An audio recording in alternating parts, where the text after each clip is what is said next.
Hi everyone, my name is Kathleen McCall-Maurer and I'm the editor of the anthology Megacity. I've been asked to just say a few words to welcome you to the launch and introduce the book. I'm incredibly proud of this book. It's taken years to finish. It features non-fiction and fiction from megacities all over the world, and I think it's an amazing bunch of writers that we've got collected here. Some are very experienced, lauded writers, others are fresher, newer. This is their first publication. We've got translations from Hindi, Portuguese, Japanese, native Lingala, among other languages. If this was normal times, we'd be having a normal launch, but as it is, in this time of COVID-19, we're having a virtual launch. And I actually think that's a real blessing for this book because it's allowing us to go into the homes of our megacity authors all around the world, in Cairo, in Manila, in Tokyo, in Paris. I think this is quite symbolic of the way the book actually allows the reader to enter into worlds that for most of us would be absolutely impossible to experience in our normal everyday lives. So I'm talking about, for example, the bars of Kinshasa, the slums of Delhi, the Sao Paulo favelas, and the private beauty parlours of the new Chinese megacities. So to conclude this very short video, I'd like to just tell you a little story about something that happened to me yesterday. I was on the phone to my mother and she was very excited about the book launch and she wanted to know if she could do anything to help. I said, well, just buy the book and tell your friends to buy it. To which she replied, buy the book? I don't think I want to do that. Why would anyone want to buy that book? So I didn't really know what to say to that. There was a bit of a pause on the phone. She backtracked quite quickly and did actually say she would buy the book. And as to the question, why buy the book? Well, as well as its opportunities for virtual global travel, which I think we'll all be doing a lot more of in future, I think this book comes at a moment when the lifestyle that it describes, that of dense urban living, of people cheek by jowl, sharing, touching, not just conversations, but food,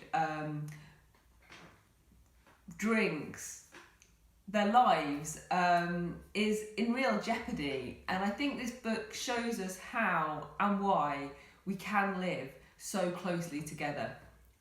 So I hope you enjoy the book. I hope you enjoy the launch. And just very finally, before I finish, I'd really like to say thank you to the Consortium of Humanities and Arts in the South East for funding the initial stages of this project. So thank you very much and goodbye.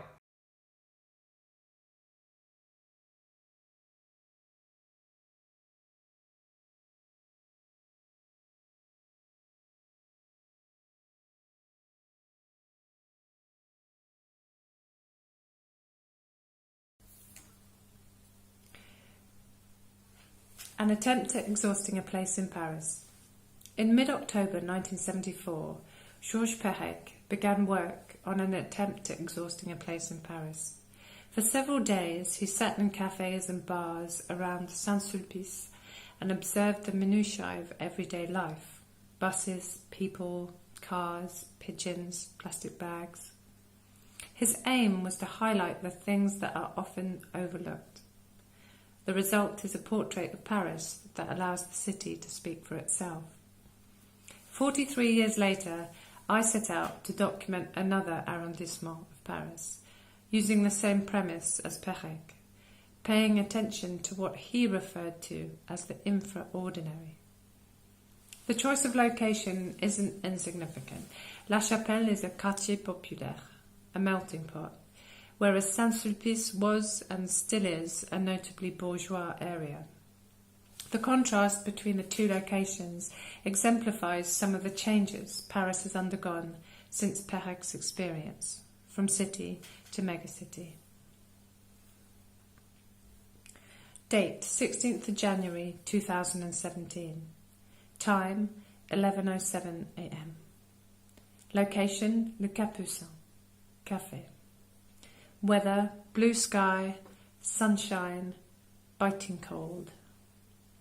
Outline of an inventory of some strictly visible things. Letters of the alphabet, words. Toilette, 50 centimes, merci. typed on a laminated sign taped to a door in the cafe.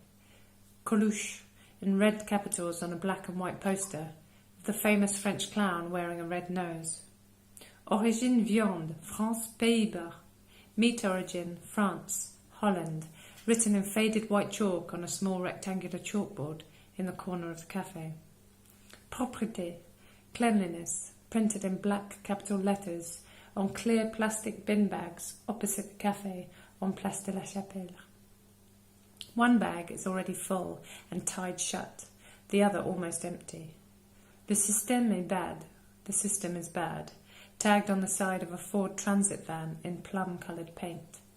Ville propre, anti-graffiti. Clean city, anti-graffiti, on the side of a graffiti-covered truck.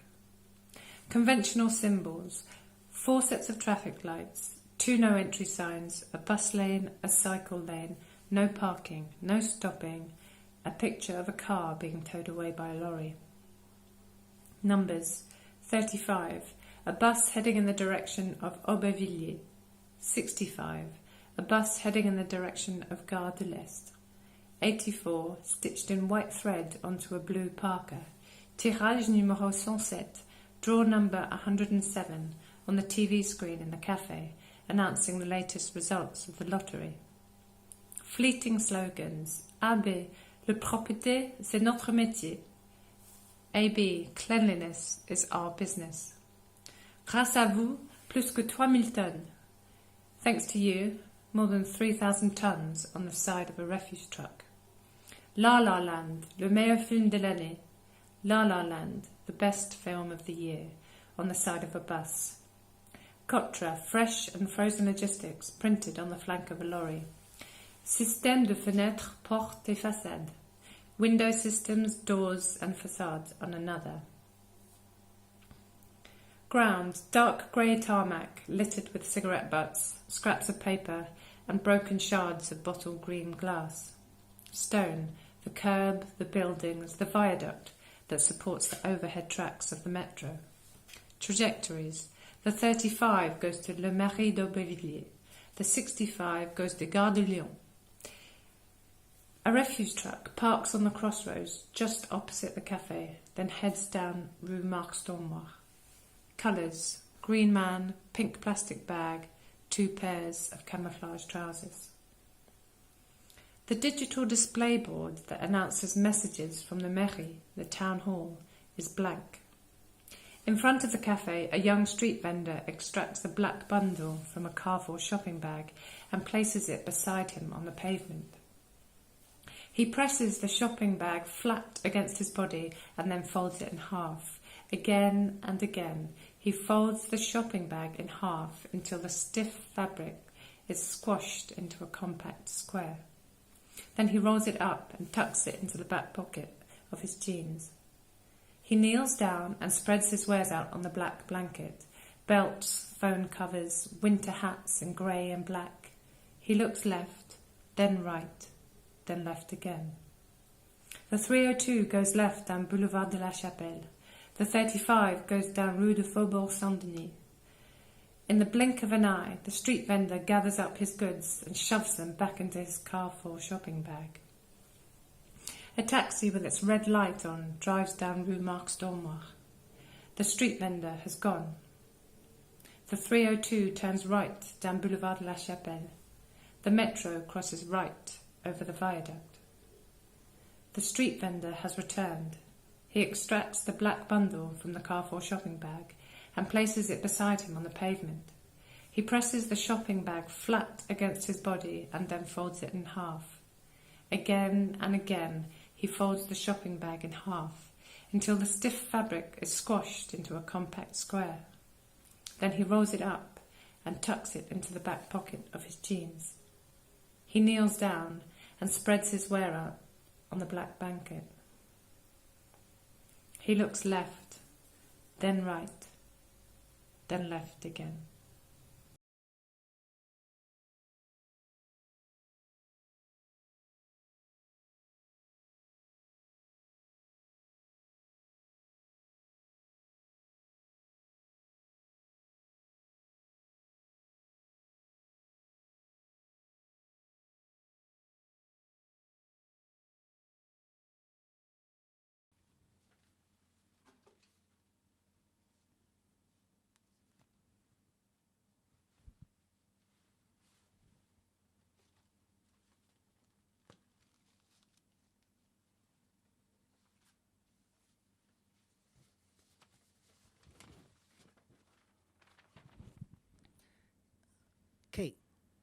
N I F E G I R L from T O K Y O Knife girl from Tokyo. Knife girl 包丁ガール from Slow Boat. Slow Boat by 古川秀夫。彼女は僕と共に居残っていた。She and I were 彼女は帳簿を整理する僕と共に居残っていた。She was making I was doing 翌日のランチの仕込みに少し手間をかけていた彼女は帳簿を整理する僕と共に居残っていた。She and I were the only ones around. She was making the next day's lunches and I was, doing the books. 包丁の手入れを従前に済ませてから彼女はぽつりぽつり語り始めた。After her knife cleaning routine, she started to talk. その時僕はカウンターの止まり木に腰掛け、彼女と相対するような形になっていた。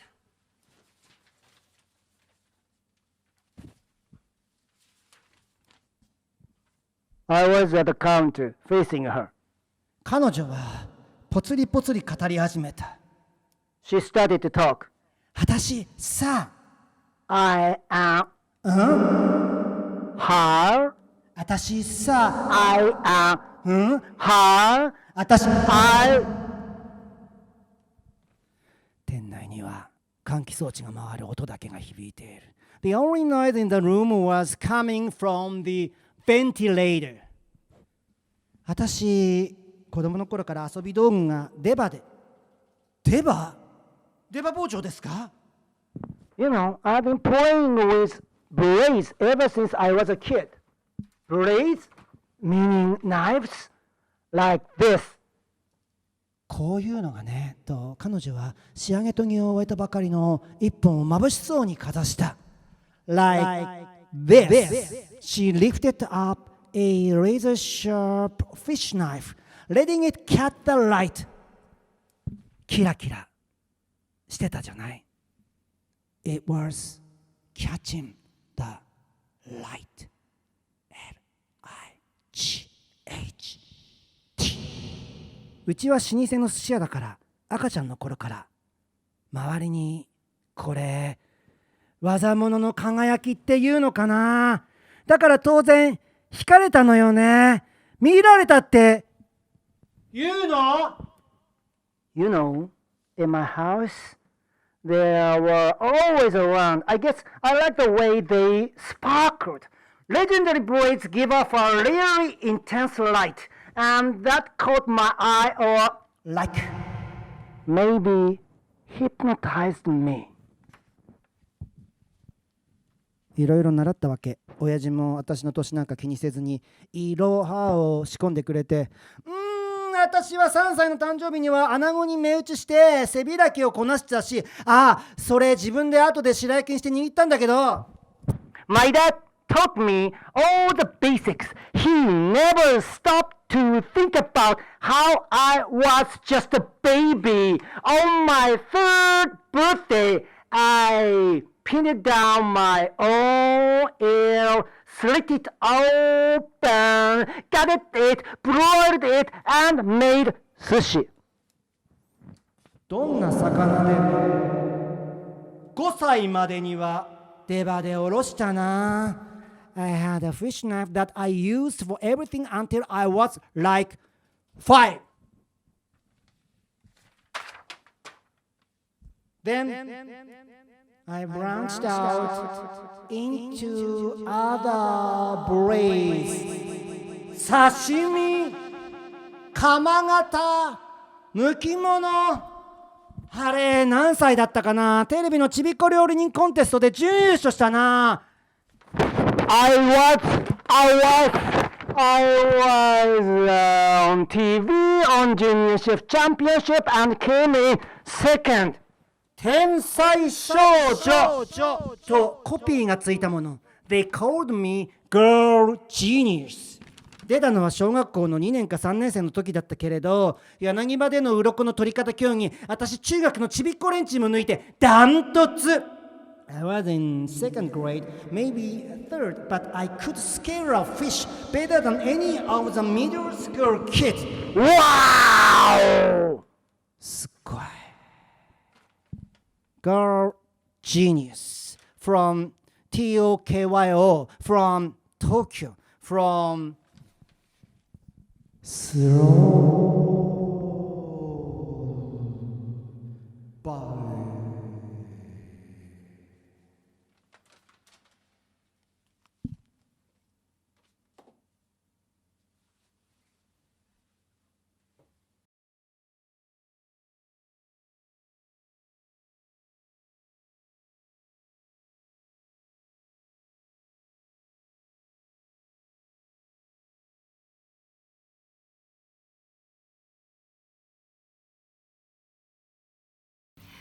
I remember the date clearly, 25th of September 2020. I left Factory 7 at 6 a.m, just like I do every day, breathing in the cool dawn air. A white sun zigzagged across the empty sky. It takes 15.5 minutes to walk across Tongjiang Intelligent Manufacturing Park to the metro station, down green paths lined with green trees, past creamy factory buildings where inside edge-cutting machines work 24 hours a day. The air in the park hums with the energy of new things coming to life. Cameras, toys, watches, lamps. As the sun rose that morning, I crossed the park, descended below the earth, and took the Red Line east. Commuting was the best part of my day. Our metro was only 5 years old then, with 50 lines, and in other cities across China, they were looking to Tongjiang as the model for a hyper-connected future. That morning, the station had more lines than passengers. The long platform stretching into the tunnel was completely deserted. Inside the train, the carriages gleamed like space rockets. When I arrived at Gaoxi, I took the escalator back up to earth, exited the station, and stopped at the zebra crossing. My apartment building was on the opposing side of the speedway. In my nose and mouth, I tasted wood dust from an old house being destroyed behind the station. The crashing of diggers filled my ears like flies. A pair of identical yellow Ferraris stared at each other ahead of queues of stationary taxis and revved their engines. I remember thinking it was unusual to see two copies of this costly car in the same spot, like car twins. I glimpsed my reflection in the dark windows of one Ferrari as I crossed the 6-lane speedway. My long fringe was matted from the hairnet I wore on duty at Factory 7. The apartment I shared with my husband was a skyrise situated in Gaoxi on the outskirts of the city, 30 stories high and 15 years old. Creeping smog stains had turned most of its pink facade grey. Some microbloggers on Weibo say pollution is a big problem in Tongjiang, but Mayor Wu says the air is actually getting cleaner on average because more people are coming to live here. Across the street from our building was a fish market that smelled of rotting kelp and an underground liquor store selling pretend label whiskey bottles. Our building was not one of the new skyrises in Tongjiang, the ones most people wanted to live in. In fact, 15 years old was kind of ancient for the city, but we liked it well enough. "Good morning, Mr. Yi," I said to our doorman, who sat in his slime green plastic chair. He stared up at me as I entered the hallway. He didn't say anything back. I wondered if he had just woken up from a nap. He was usually pretty friendly for a doorman. Mr. Yi didn't have many people to talk to in the mornings, as my neighbours were always rushing off to work or school. But because I was coming home from my shift, I had plenty of time. Most days, I set my backpack down as I went in, and we chatted, although sometimes he was too engrossed in mathematical puzzles and just nodded his head. When he was in a good mood, he'd offer me a steaming bun from a string bag, black sesame or chives, and growl at me in thick Tongjiang dialect, which always sounded to me like old people, like the past. 10 years before, Tongjiang had been a tiny speck on the eastern seaboard, just another unknown city somewhere north of Nanjing. Everyone spoke dialect in those days. I shrugged off this strange behaviour, scooped a few letters from the cold metal mailbox, and took the even-numbered elevator upwards to the 22nd floor. I was looking forward to getting inside and practicing my English. Even now, before I go to bed each morning, I study for half an hour. Making a speech to a tape recorder like this, it's uneasy for me, but I'm more confident than I've ever been. I learned the basics at school. English grammar is pretty simple, but my pronunciation was strange back then, and our textbooks were American primers from the 70s, so I must have sounded very out-fashioned. I don't know if an English person would have understood me then. Now I work on my English by watching British shows on the internet video channel Yoku. My favourites are Downton Abbey, Come Dine With Me and Robot Wars, especially Robot Wars. I learn a lot about British culture from watching these shows. That morning, after I returned from work, I took the elevator upwards to the 22nd floor. I came out onto our landing, which despite my efforts to clean it, always stank of mould. Piano notes trickled down from the floor above, Chopin or Schubert, I forget now. I remember thinking, the little girl at number 10A is getting really good. I turned left to go to our apartment, number 8C, yanked open the creaky metal lattice that cross-creased the door and inserted the key into the lock. I tried to turn the key rightwise as usual, but the lock was stiff, as happens sometimes. I pressed hard on the buzzer and stepped back 2 paces. Our red New Year monkey charms swayed in the hallway breeze, its bells pealing like little bursts of monkey laughter. After a few seconds, my husband Jan opened the door. His face was still pillow-creased from sleep. His expression was slate blank. "May I help you?" he asked. "Haha, very funny," I said. "Don't play games now. I'm exhausted and I need to eat something before I pass out, and I have to study." "I'm afraid I don't understand," Jan said. "Do I know you?" "What do you mean, do I know you? Why are you being like this?" I said, annoyed by the cold in his voice. Then I had a realization. "Oh, Jan, you're sleepwalking again." Jan stared at me. "Sleepwalking?" He pinched both arms with his fingers and rolled his neck around. "I don't think so. I feel completely awake." "Who did you say you are again?" "What on earth are you talking about?" I said. A light stared in his face. "Is this about the electricity bill? You're the new inspector," he said. "I'm sorry, I know. I'm behind with payments. I've been a bit disorganized lately. So much paperwork these days. I promise I'll pay it today." "Why are you saying these things?" I said. I must say that at this moment I felt a fear rising inside me, although I knew there must have been some understanding.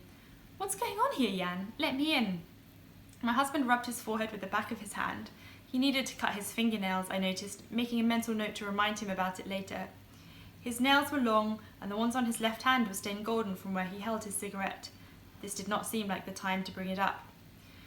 "I'm afraid we haven't met before," Jan said, adopting the polite tone he uses when dealing with a person he suspects may be crazy or trying to sell him something. "I've never seen you before in my life. There must be a mistake happening. Are you in the right building? Are you positive you're not the electricity inspector?" "What do you mean you haven't seen me before?" I said. "Jan, I'm Shifan, your wife. Since nearly 5 years, feels like longer. For goodness sake, let me in." That's all we've got time for, but if you would like to see the rest of the story, please buy the anthology and read all the wonderful work by the other contributors as well. Thank you.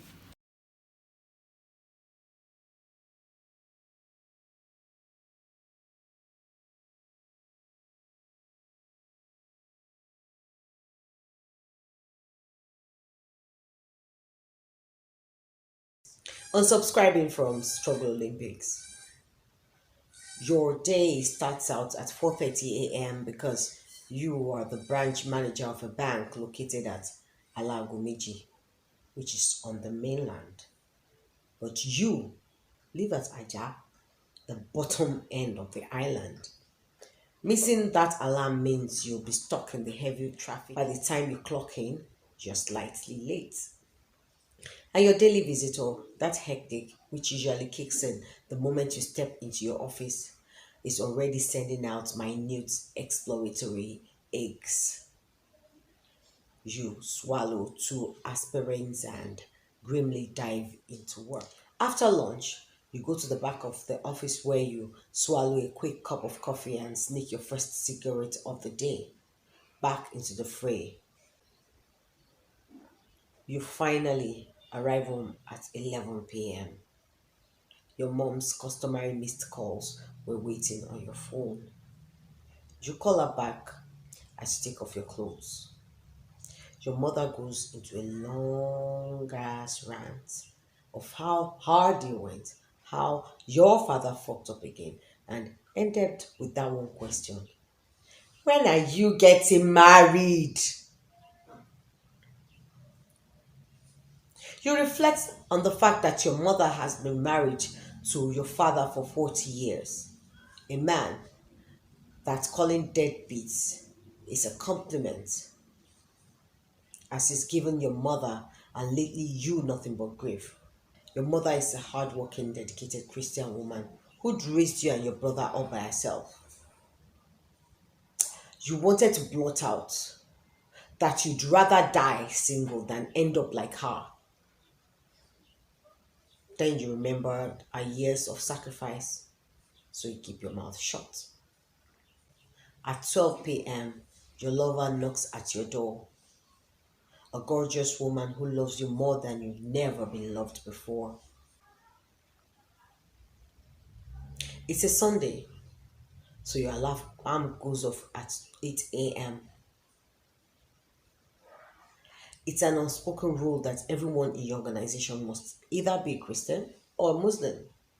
With that one huge mark against you, you're being single. You had to carefully choose the church that you're attending because it is the only place you can be seen as being devout and pious by the people who matter within your organization. Those who decide whether you get promoted sideways or upwards. You'll be damned if, after all your years of hard work, something as simple as religion will stop your upward mobility. Your Sunday is eaten away by a host of meetings. You head to two separate departments and you're the floor member of a third. You ensure to make pledges for the new church building that has been in the works ever since you joined the church. You pay your tithes regularly and contribute to the widow's fund. You get back to your apartment at 9 p.m., having done battle and won against the traffic heading to Aja. You, my sister, you be winner. Your day starts at 4:30 a.m. You jump into your car as you have done for years and get stuck in this traffic going to the mainland. Rains, repeats, repeats, repeats. In came the Rona and your carefully constructed life unraveled. It started as a distant fear in December 2019, a virus, COVID-19 or something like that, was ravaging Asian countries. Millions of people were contracting the flu and thousands were dying. Then it got to Italy.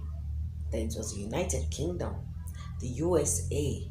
You watched with mounting horror as the capitals of the world got infected. Ghana! You bury yourself in work and loads of work. You fended off calls from your mom, your numerous relatives, your lover. First index case.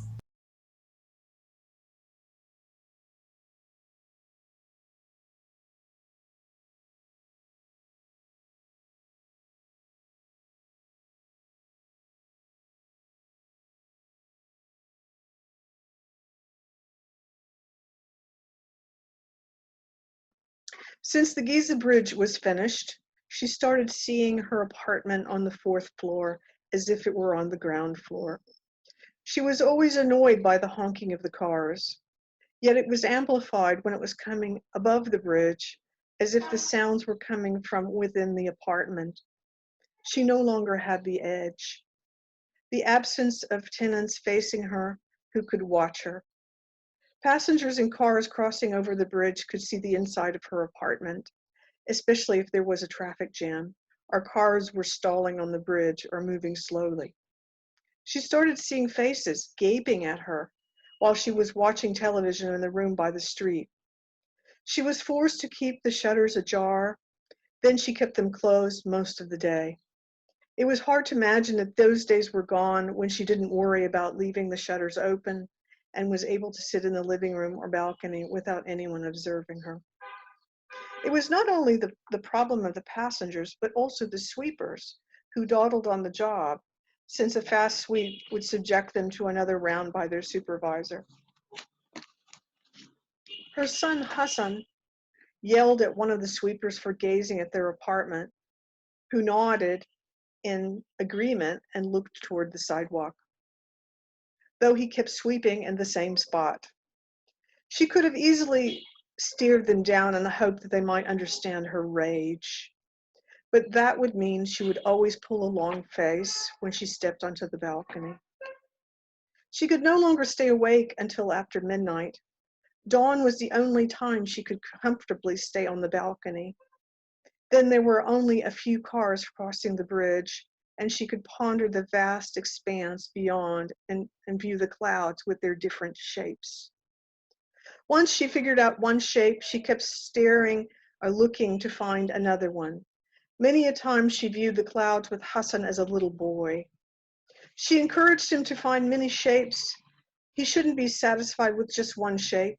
In fact, he would find animals, birds, and cartoon characters in the clouds, and eventually would roar with laughter, pointing to a cloud that looked like his aunt with a longer chin, or bigger ears, or even a mustache. She would smile, staring at the cloud without finding the point, knowing that he was imagining something funny. She wouldn't scold him, enjoying the notion that he was participating in her favorite game.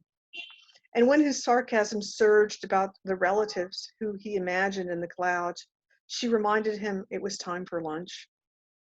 As they left the balcony, Hassan would still be describing the tale of one of his uncles to her. Dawn didn't last long since the bridge had risen. Soon, a barrage of faces started to gaze at her, forcing her to hide inside. Those who annoyed her most were the passengers of minibuses and public buses, for whom peeking into the apartment opposite the bridge, especially the ones with open windows, would represent the only relief from the crowdedness and the suffocation inside the vehicles. The looks of those passengers were like predators searching for prey in the flats, which they could scrutinize and examine from every angle. She tried staying on the balcony with disinterest, but it was annoying to ignore the looks of others besieging you, considering you a source of entertainment, while they waited. She knew her late husband would act like their son Hassan, reading the paper as usual on the balcony, or sitting with his friends without thinking of the bridge. And he would repeat like Hassan, "We live in this apartment, we're not imprisoned here." She was convinced by all of this, but to no avail. Her expeditions to the street were rare. Every time she went out, she felt pain in her legs and panted as if she had walked for miles. In addition, that vast expanse which she used to enjoy and had considered part of her apartment, making it limitless, did not make her regret her rare expeditions. When I was visiting Hassan, she prepared tea for us while we were on the balcony. She pointed to the bridge with all the stalled cars, wondering about the benefit of building it, since it didn't solve the problem of traffic. I had heard this comment from her as many times as she used to ask me if I remembered these days when I used to sit on the balcony, undisturbed. Neither me nor any of Hassan's friends showed that we were annoyed about her repeated story of the bridge. We felt listening to her might help her bear whatever had happened to her beautiful space. We also felt her desire to linger on the balcony, distracted by the conversation with us, without having to worry about the gazing faces. We were always keen that she wouldn't hear us while we were whispering about the weird things we had seen in other apartments that we had passed on the bridge. Hassan would signal to us to stop whispering as he saw her coming toward the balcony. She reminded me of how my mother had lamented the days when she had a view of the pyramids from our apartment. The difference between them was that the buildings that were built in front of us obscured the view of the pyramids completely. None of them were visible to us at all. Yet this bridge kept the expanse after cracking it with a long fissure.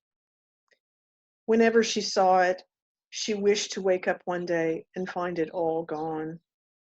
She surprised me one time by remembering a story I must have told her about my mother's refusal to live in a ground floor apartment, and on her insistence, despite my father's attempts to persuade her to change her mind. She vehemently agreed with my mother's decision, telling me she would have regretted it had she backed down. It is no surprise that her comment not only came years late, but also the fact that she was incensed about my father's conviction of the ground floor, where she compared his stance with the bridge stretching in front of her. She thought that neither the father nor the bridge comprehended the notion of having a wide view. Hassan commented that this is not fair, that this is not a fair comparison. Then she hurried to say, for example, God bless everyone. She smiled at me while she entered the apartment with steady steps. Thanks for listening.